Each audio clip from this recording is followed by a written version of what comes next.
समय और जीवन। एक संवाद नदी के किनारे एक युवक बैठा है। उसका चेहरा शांत है, पर उसकी आंखों में जीवन के बीते वर्षों की झलकियां और भविष्य की अनिश्चितता की झलक साफ दिखाई देती है। वह 25 साल का हो चुका है। समय की गति का एहसास उसे कभी तेज कभी धीमा लगने लगा है, जैसे वह नदी के इस किनारे पर खामोश बैठा हो और समय दूसरे किनारे पर खड़ा मुस्कुराते हुए उसकी ओर देख रहा हो। समय और जीवन के बीच यह संवाद प्रारंभ होता है। युवक: जीवन: ओ समय, तुम हर किसी के लिए अनमोल हो। कहते हैं तुम किसी का इंतजार नहीं करते, फिर भी आज तुम यहीं ठहरे क्यों हो? क्या तुम भी मेरे सवालों का जवाब ढूंढने आए हो? समय: मैं ठहरा नहीं हूं युवक, मैं तो सदा गतिमान हूं, पर तुमने मुझे देख लिया, क्योंकि आज तुम्हारा मन अतीत और भविष्य की उलझनों में उलझा है। तुमने मुझसे संवाद करने की इच्छा की, तो मैं तुम्हारे भीतर प्रकट हुआ हूं। पूछो, तुम्हें क्या जानना है? युवक: मैंने जीवन के 25 पन्ने पलट दिए।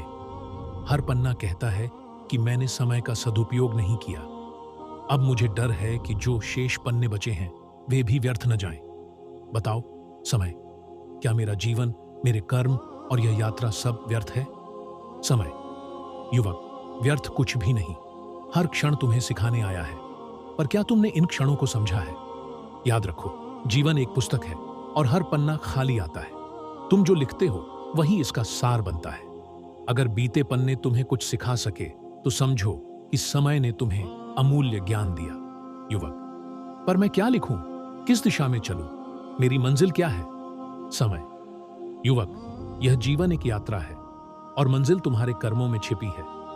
याद रखो, सुख दुख नदी के किनारों की तरह है। जीवन हमेशा बहता रहता है, कभी सुख के किनारे से टकराता है तो कभी दुख के, पर इसका उद्देश्य किसी किनारे पर ठहरना नहीं, बल्कि धार में बहते रहकर अपने भीतर की गहराई को पहचानना है। युवक: लेकिन जीवन इतना कठिन क्यों है? क्यों कुछ लोग बचपन में ही दुखों का सामना करते हैं और कुछ बुढ़ापे तक सुख में रहते हैं? क्या यह अन्याय नहीं? समय: युवक, यह अन्याय नहीं, यह प्रकृति का नियम है। यह तुम्हारे कर्मों का परिणाम है। जिस तरह बीज बोने से पहले ही उसका फल निर्धारित हो जाता है, वैसे ही कर्म जीवन की दिशा तय करते हैं। पर याद रखो, हर कठिनाई तुम्हें मजबूत बनाती है। यदि तुमने इस सत्य को स्वीकार लिया तो दुख तुम्हें विचलित नहीं कर पाएगा। युवक: क्या यह जीवन केवल कर्म का लेखा जोखा है? क्या इसमें आनंद का कोई स्थान नहीं? समय: आनंद उसी में है जो अपने वर्तमान में जीता है। जो अतीत के पछतावे और भविष्य के भय से मुक्त हो जाता है, वही आनंद को पा सकता है। जब तुम अपने कर्मों को पूरे मन से करते हो तो हर क्षण में आनंद छिपा होता है। जैसे नदी अपनी धारा में बहते हुए संगीत रचती है, वैसे ही तुम अपने जीवन को सुंदर बना सकते हो। युवक: तो क्या मैं अपने भविष्य को बदल सकता हूं? समय: बिल्कुल।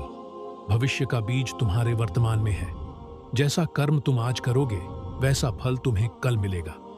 यदि तुम अपने समय का सदुपयोग करोगे तो तुम्हारा भविष्य भी उज्जवल होगा। युवक के चेहरे पर मुस्कान आ गई। वह समझ गया कि समय को रोका नहीं जा सकता, पर उसका सदुपयोग अवश्य किया जा सकता है। उसने नदी की ओर देखा, जैसे जीवन और समय के इस अद्भुत संवाद को अपनी आत्मा में बसा लिया हो। समय: युवक, याद रखो, जीवन एक यात्रा है। हर दिन एक नया पन्ना है। इसे ज्ञान, प्रेम और कर्म से लिखो। समय तुम्हारा साथी है, पर इसे पकड़ने की कोशिश मत करो। इसे समझो, इसके साथ बहो, और अंत में जब यह यात्रा पूरी होगी तो तुम मुस्कुरा सकोगे, क्योंकि तुमने इसे सही ढंग से जिया होगा। युवक: धन्यवाद समय, अब मैं समझ गया। मेरा जीवन मेरे हाथ में है और मैं इसे एक अनमोल पुस्तक बना सकता हूं। इस संवाद के साथ युवक नदी के किनारे से उठ खड़ा हुआ। उसकी आंखों में अब भय नहीं, बल्कि एक नई चमक थी। उसने समय को मुस्कुराते हुए देखा और अपनी यात्रा को नई ऊर्जा के साथ शुरू कर दिया। शिक्षा: जीवन और समय हमारे सबसे बड़े शिक्षक हैं। यदि हम अतीत से सीखें, वर्तमान में जिएं और भविष्य के लिए सही कर्म करें, तो यह यात्रा सार्थक होगी। समय को कभी व्यर्थ न जाने दें, क्योंकि यह सबसे मूल्यवान संपत्ति है।